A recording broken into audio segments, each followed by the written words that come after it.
What up, everybody? I'm finally getting around to fixing the tiller. Here recently, it started having issues with the starter clutch, and it'll make a high-pitched squealing noise as seen in this video right here.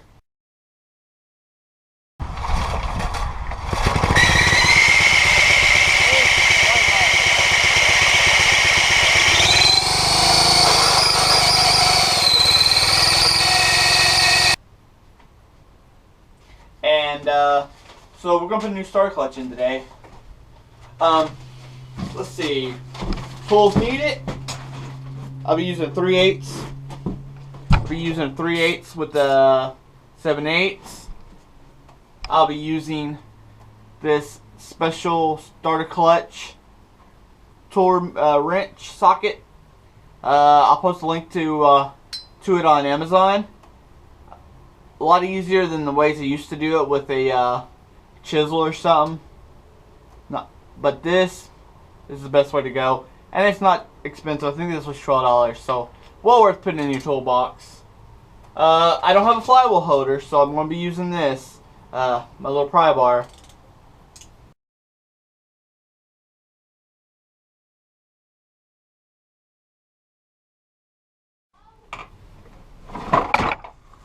So I'm going to start off with a 7/16 socket with my 1/4 inch set. You can use a 3/8 inch set, but I think the 1/4 inch set for small engines lets you get in closer quarters.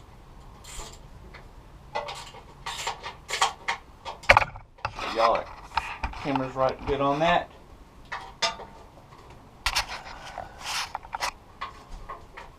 So I'm going to take it off. I only got 2 on this one. Unfortunately, you should have 3, but I have 2 because the other side where the bolt hooks into the cover is broken off. So we won't have one on this one.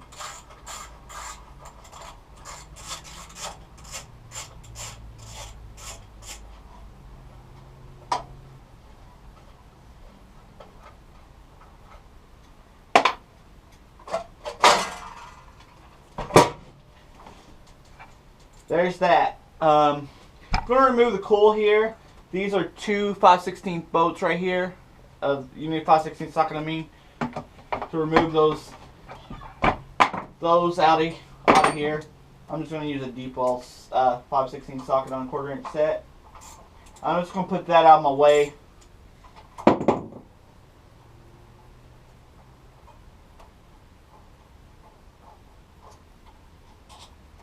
So I don't damage the coil with the flywheel as I remove the flywheel.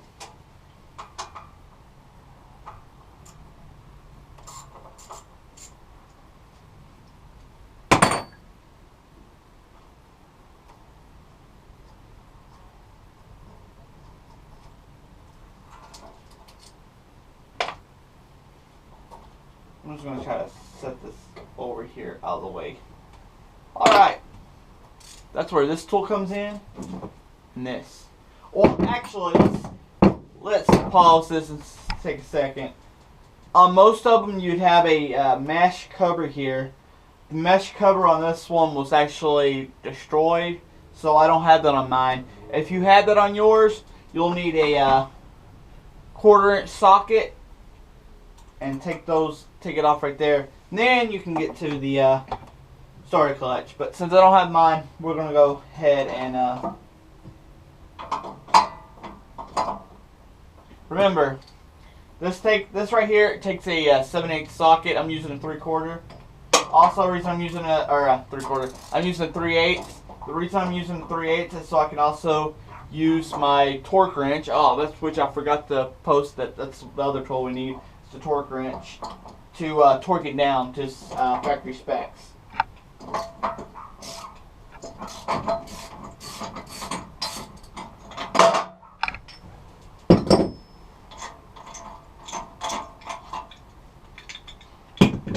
Hopefully the lighting, y'all can see good in here. Washer comes off, and now the flywheel, what I do is most of the time I can just put my pry bar behind the flywheel and just give it some pressure, If you do have to tap on the shaft, I recommend using a rubber mallet or a brass mallet because you will mushroom this in.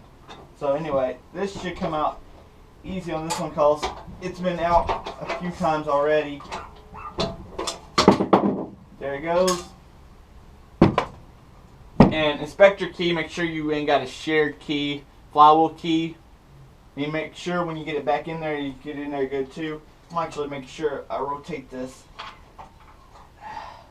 Rotate the shaft with the key pointing up, so it makes it easier when you're installing the flywheel back on there. Right now I'm going to go get the new starter clutch, and we'll start this video right back up. Alright, we got the new starter clutch here. Set that down here. We need to, what I like to do a lot of times is I'll just put the flywheel back on. Make sure the key is all lined up. It's lined up with the keyways are lined up. And then I'll just take my hand and just stick the flywheel key down in there. Push it back in there. That's how I like to do it. I'm sure other people have their own methods of doing it, but that's how I do it. So now we need this washer.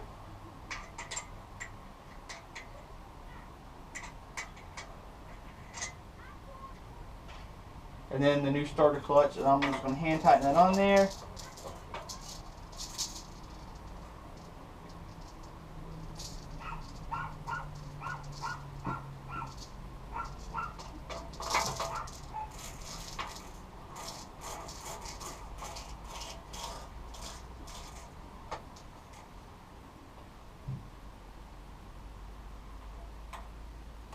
Alright, so let me grab my torque wrench.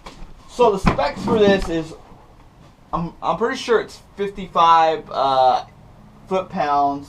Y'all might have to look it up per model number of your thing. Which is, I'm going to convert that over to inch-pounds, which would be 660 inch-pounds. To get, to convert foot-pounds, for those that don't know, over into inch-pounds, you take the foot-pound number and you multiply that by 12. Now to get foot-pounds from inch-pounds, you take the inch-pounds and you divide it by 12. So anyway, today we're multiplying by 12 and we got 660. So I got to set this wrench over to 660.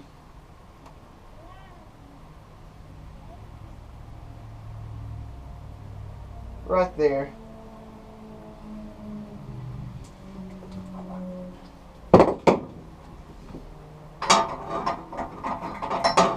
Put that fancy tool back on there.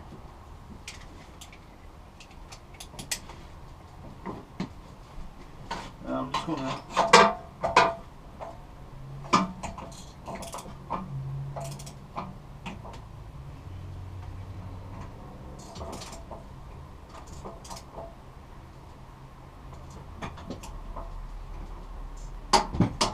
and that's it.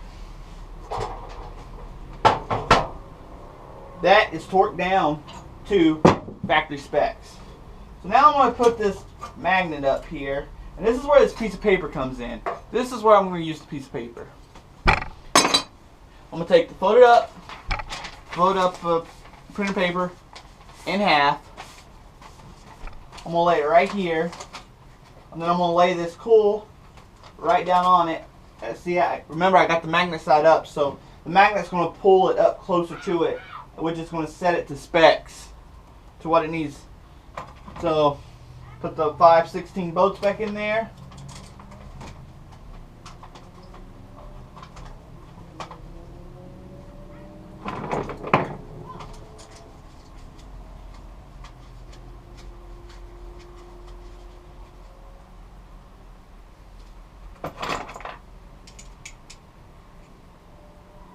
Oh, one thing I forgot, and y'all probably just caught me.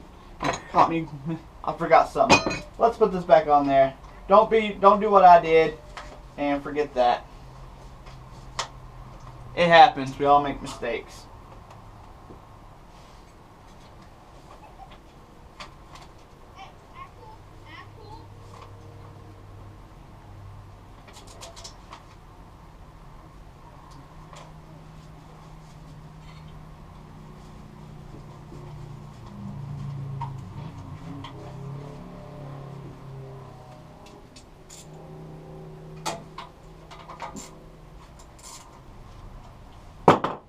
Now,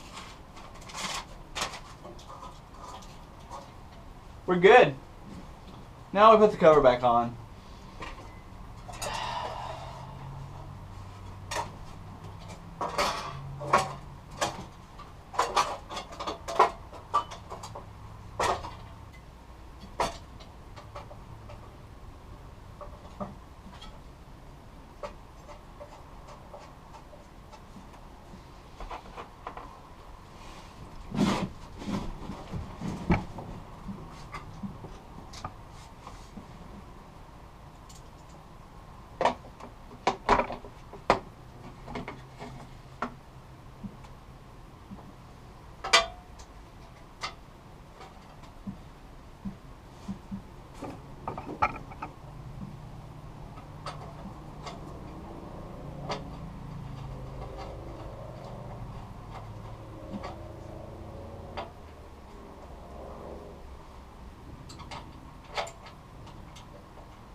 That's that. So let's go see if we can get it going. If it'll start and the squeak goes away. See, the squeak, they went away.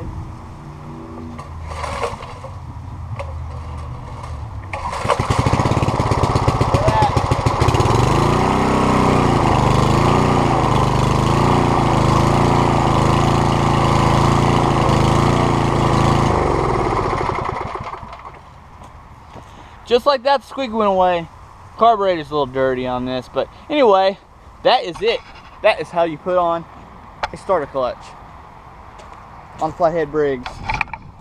Anyway, hope y'all enjoyed the video. Hope y'all learned some.